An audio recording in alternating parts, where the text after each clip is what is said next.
Hey travelers, Mag and I here on day 260 of our trip around the United States.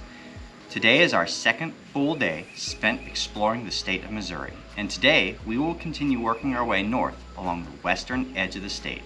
Starting from here in Nevada, we have 250 miles to cover.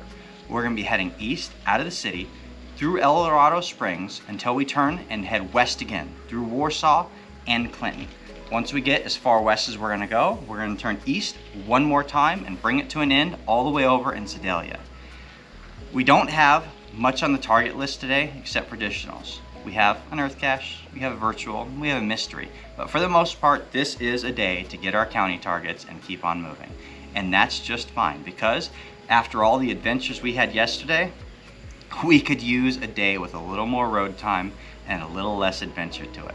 I think that we're going to continue to get a good balance of geocaching and trail time while we're out here in Missouri. And I know we're going to get to see a lot of beautiful sights, because just starting off here in Nevada, we're doing A-OK. Let's see what today's adventure through Missouri has in store. Come on, let's go. Our day begins in the city of Nevada, the county seat of Vernon County, with a population of about 8,000 people. Our main goal in town was to pay a visit to the Dorado Springs Lake. The park here can be traced all the way back to the late 1800s, when an acreage southwest of Nevada was found to have an artesian well large enough for the sulfur water to form a lake. It did not take long for it to become one of Nevada's main tourist attractions. Our pass through Dorado Springs, the county seat of Cedar County with a population of about 3,500 people, was much the same. We came here to visit the city park in the middle of town, which was established with its founding in 1881 around the natural spring that still flows here to this day. Despite its small size, Dorado Springs has had many residents involved in surveying, which is celebrated in the city park. On our way into Warsaw, we stopped by American Legion Post 217 in Benton County. What exactly is the American Legion? It is a patriotic organization of veterans headquartered from Indianapolis, Indiana. It was established on March 15th of 1919 to lobby on behalf of the interests of veterans and service members. The American Legion played a critical role in drafting and passing the Servicemen's Readjustment Act of 1944, better known as the GI Bill. Warsaw, as the county seat of Benton County, also hosts a Veterans Memorial on the courthouse grounds. The memorial, which is surrounded completely by bricks bearing the names of Benton County veterans, is dedicated to those who gave their lives in preserving freedom so that all of us can live free of tyranny. Next up, just a little further down the road still, is Clinton, the county seat of Henry County, with a population of about 8,800 people.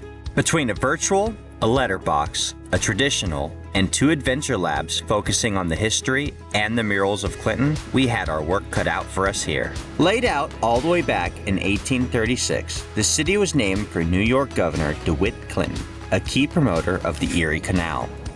It was not all the way until 1870 when the railroad finally came to town, and the incorporation came not too long after in 1878. The historic downtown square found here is the largest in the state of Missouri. It is a registered National Historic District featuring 85 buildings spread out over about 10 blocks. The very first structure in town was a hotel and bar built on the northeast corner of the square in 1837, which makes sense as Clinton was a major pathway and trail for pioneers traveling westward. At one point in time, Clinton had also been known as the baby chick capital of the world, with a huge industry in raising poultry. But those days have come and gone. These days, it is better known for its position in the healthcare industry, small manufacturing, and retail fuel. Not to mention all of the opportunities available to get involved in outdoor sports, such as boating, hunting, fishing, and of course, geocaching.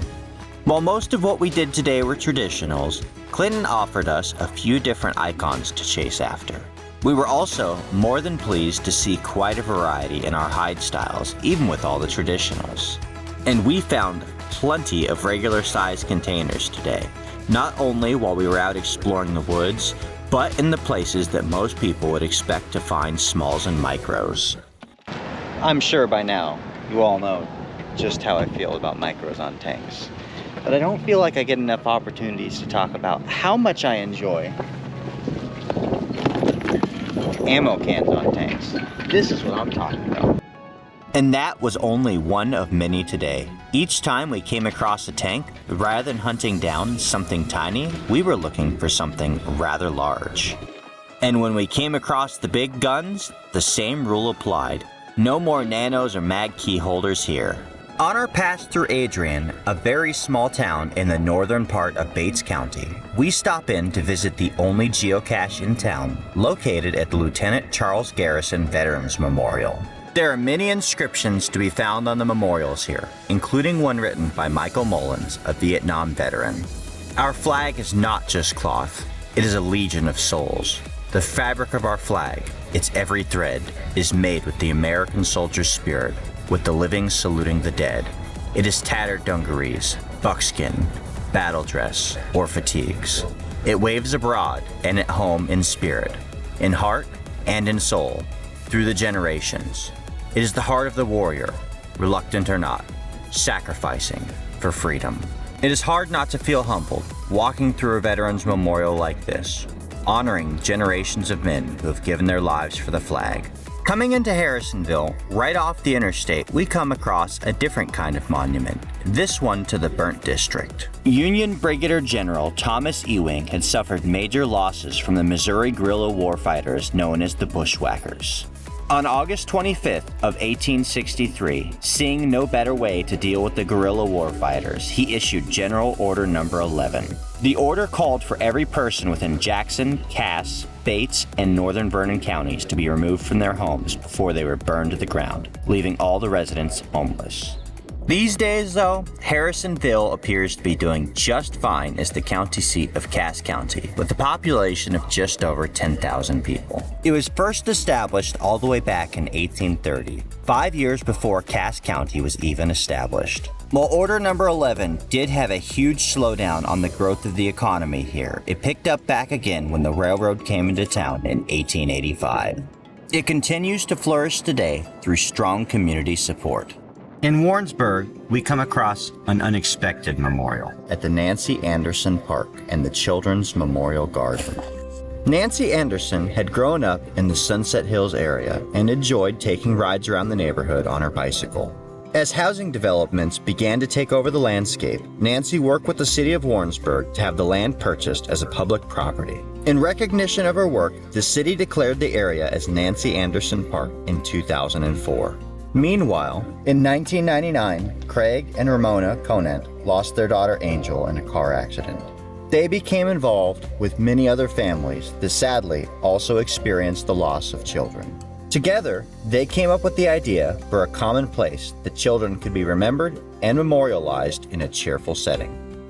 In 2005, that idea became a reality, with the gardens finding a home within the already established Nancy Anderson Park. All throughout the gardens, you can find beautiful bronze statues featuring children in play. The gardens represent a tribute to all nature offers and a much-needed place for remembrance and reflection for families who had suffered the loss of a child. Warrensburg, the county seat of Johnson County, with a population of about 20,000 people, is best known as the place where the phrase "man's best friend" originated. Here in the courthouse played out one of the strangest trials ever seen in the country in the 1870 case of Burden versus Hornsby. Charles Burden's favorite hunting dog, Old Drum, was shot by his neighbor and brother-in-law, Leonidas Hornsby. During the trial, Senator George Graham Best delivered a speech called Eulogy to the Dog that is said to have ultimately won the court case. A man's dog stands by him in prosperity and poverty, in health and sickness. When all other friends desert, he remains. When riches take wings and reputation falls to pieces, he is as constant in his love as the sun is in its journey through the heavens. And it looks like that is all the time we have for today. But we have made it to Sedalia, our final destination, and we are ready to call it a night and hit the road again tomorrow. We had a great day touring through mostly rural Missouri. We went through a lot of small towns separated by the rolling hills pretty much all day long.